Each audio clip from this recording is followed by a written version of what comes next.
Chloe, I'm a bit surprised. The last time I seen you was on Facebook in Australia. Yeah, you did. So, I mean, I first bumped into you down at Venture in Birkenhead, which was your old amateur club, where you had a very, very successful amateur career.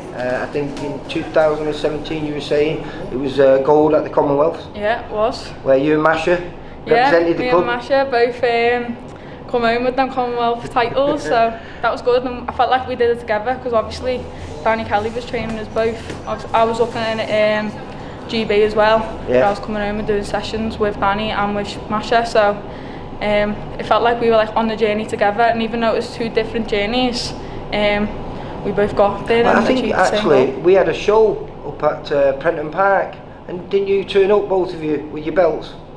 How long ago was that? What year was it? It was probably around about then. It would have been back end of 2017. Yeah, Masha, it was like a homecoming party for him. He brought his Commonwealth belt, and I don't know. I remember when I won my first national title in 2013. Danny just took us up to, where was it? Essex. I was boxing, and then in the night time he had one of Masha's. It was like one of his first pro fights, to be fair, or like within his first 10, or probably like a bit less, and I showed up with my medal, and obviously he got the win that night as well, so that was a good night as well for Danny, and his hard work paid off. And so now you're down here at Ricky Hatton's. Yeah. And I remember when I first met you down at Venture, you had a little leg guard on, and you were banging away on the bag, and I was thinking, bloody hell, and I didn't even realise you were a girl. Because you Ricky Hatton, actually, I think did you base yourself a little bit on him? You like that aggressive style? Do you know what, like, I think my dad grew up like watching like a lot of him. If I look at like my first amateur fight as well, I had like my little Ricky Hatton shorts, I had like a little Hatton thing there and stuff like that, so I kind of always like, I didn't see many of his fights from like a young age, but kind of looked up to him just because my dad always like went on about him. He was a bit like, oh yeah, like, everyone knows him as like the legend that he is, so yeah, so they kind of like look up to him in that way, and yeah, and now I'm here. And you know, after you won that youth gold, didn't you in the first year in the elites, didn't you get to the final? Yeah, I did get to the final, and it was I had a good few fights as well beforehand. Just before that as well, I went away to Hungary. Yeah, went away to Hungary. Did well there too, and then got to the final of the national championships. So you come back from Australia. How did you find your way down to Ricky's then? So I was just training, obviously with all the gyms being shut and stuff. I just decided, because in Australia I was already floating about a couple of new gyms anyway.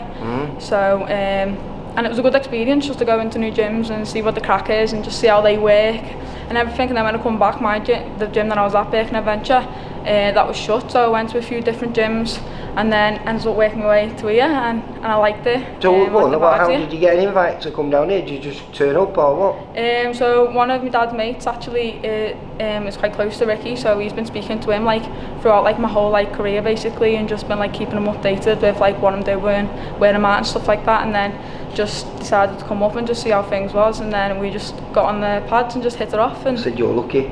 He wasn't going to train a Scouser. New addition, Ricky. What, mate? Chloe, new addition. Yeah. Good girl, isn't she? And I always said I'd never train a Scouser, but you never know. Just watch you have a great spar there with her. I can't believe she's 15 years old. Yeah, Alice Pomfret. Yeah, she's a good girl, like I said just then. Exactly what I needed as well, really, because it was a good high tempo sport, and obviously when we come back from Australia, I need them rounds in like 100%, and I want to be working at that high rate as well, while slowing it down. You know yourself, like when you go from amateur to pro, you know there's things that you can work on, but it was a good sport, and yeah, just need to focus on your fitness. I love this. Female boxing is really one thing to come out of this lockdown. Is female boxing's on a real high, and I think we could have sold tickets to that one, because if that would have been on one of the Matchroom shows, you'd have been throwing coins in at the end of the fight, because I say she doesn't leave you alone, does she? Yeah, 100%. It's good.